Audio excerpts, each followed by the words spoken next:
స్పార్కిల్‌వుడ్ ఒక మాయాజాల రాజ్యం. అక్కడ అందమైన పువ్వులు, మాట్లాడే జంతువులు మరియు గానం చేసే నదులతో నిండి ఉండేది. రాజకుమారి నందనాదేవి చాలా చిన్నది, కానీ ఆమె ధైర్యంగా మరియు దయాళువుగా ఉండేది.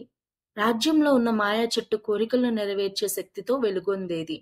రాజకుమారి నందనాదేవి ప్రకృతిని అన్వేషించి జంతువులతో స్నేహం చేసేది. ఒకరోజు మాయా చెట్టు తన కాంతిని కోల్పోయింది. రాజ్యం బాధతో నిండిపోయింది.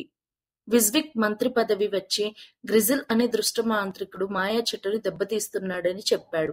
రాజకుమారి నందనాదేవి నేను మాయా చెట్టును కాపాడతాను అని ధైర్యంగా చెప్పింది. విజ్విక్ తో నందనాదేవి, అర్జున్ మరియు కుమార్ కలిసి యాత్ర ప్రారంభించారు.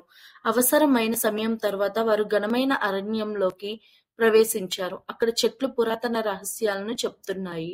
ఒక పెద్ద అంధకారం గల గ్రిజిల్ చెట్టును దెబ్బతీస్తూ వారికి ప్రత్యక్షమయ్యాడు. గ్రిజిల్ ఒక చీకటి క్రిస్టల్ పట్టుకొని చెట్టు కాంతిని లాగిపోతున్నాడు. రాజకుమారి నందనాదేవి భయపడకుండా నాకు పెద్ద హృదయం ఉంది అని ధైర్యంగా అంది. అర్జున్, కుమార్, నందనాదేవి చేతులు కలిపి ప్రేమ మరియు స్నేహం శక్తిపై నమ్మకం ఉంచారు. మాయా చెట్టు మరలా ప్రకాశించి అంధకారం కూలిపోయింది. గ్రిజిల్ యొక్క చీకటి క్రిస్టల్ విరిగిపోయింది. అతను అంధకారంలోకి మసకబారిపోయాడు. స్పార్కిల్వుడ్ మరలా ప్రకాశించింది. రాజ్యం సంతోషంగా మారింది. రాజకుమారి నందనాదేవి తన స్నేహితులపై చూపిన ప్రేమతో చిరునవ్వు చల్లుకుంది.